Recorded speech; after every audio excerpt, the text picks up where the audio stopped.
पहली सेमाई के जो इस वक्त ये शॉर्टफॉल सामने आ रहे हैं या उसमें एक और महीना भी आप ऐड कर लें तो 13,000 अरब के सालाना टारगेट से हम खासा पीछे नज़र आ रहे हैं। अब ये किस तरह से ओवरकम हो सकेगा, ये कितना बड़ा चैलेंज होगा हुकूमत के लिए?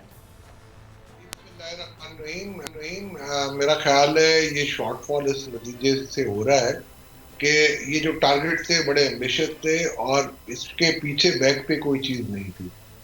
जिन चीजों पे ये टारगेट रखे गए थे, जैसे रिटेलर्स के टैक्स पे रखा गया था या एक्सपोर्टर्स के टैक्स पे रखा गया था, मेरा ख्याल है इन्होंने टोटल ग्रॉस मिसकैलकुलेशन की थी और कोशिश इनकी यही थी कि किसी भी तरीके से वो टैक्सेस आ जाएं। अब ये अगर आप देखेंगे तो इस बजट के अंदर जो टारगेट सेट किए गए थे उसकी बेसिस पिछले साल की हमारी लिखी हुई reforms and resource mobilisation commission की रिपोर्ट थी, इंटरिम रिपोर्ट।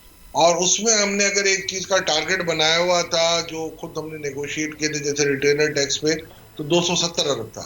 अब जैसे ही इन्होंने इसको मॉडिफाई किया और ताजिर दोस्त स्कीम वगैरह ले आए तो वो 10 अरब भी नहीं आ सका। तो ये फर्क थे कि जो पॉलिसी लोग जानते हैं, जिनको टैक्स की फर्स्ट हैंड नॉलेज होती है और वो अपनी टारगेट सेटिंग करते हैं, और वो लोग जो कि बहुत अच्छे होंगे, इकोनॉमिस्ट भी होंगे, पॉलिसी मेकर भी होंगे, बैंकर भी होंगे, मगर अगर ऑन द हैंड और अगर जनरलाइज टैक्स का एक्सपोजर नहीं होता तो वो नहीं कर सकते।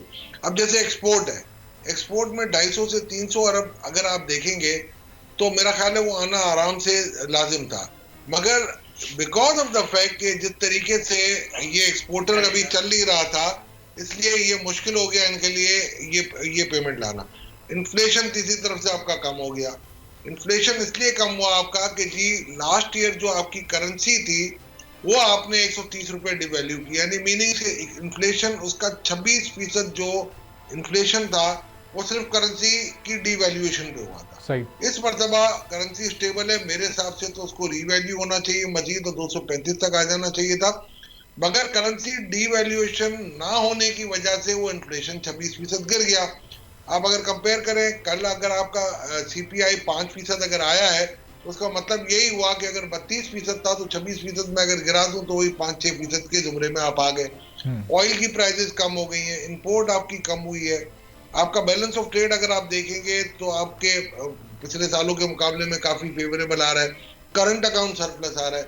तो इन सब चीजों को अगर मैं देखूं तो एफबीआर का टारगेट मेरा ख्याल है नामुमकिनात में से था कि वो हो जाता। सब्सक्राइब करें और बेल दबाएं ताकि कोई खबर रह न जाए।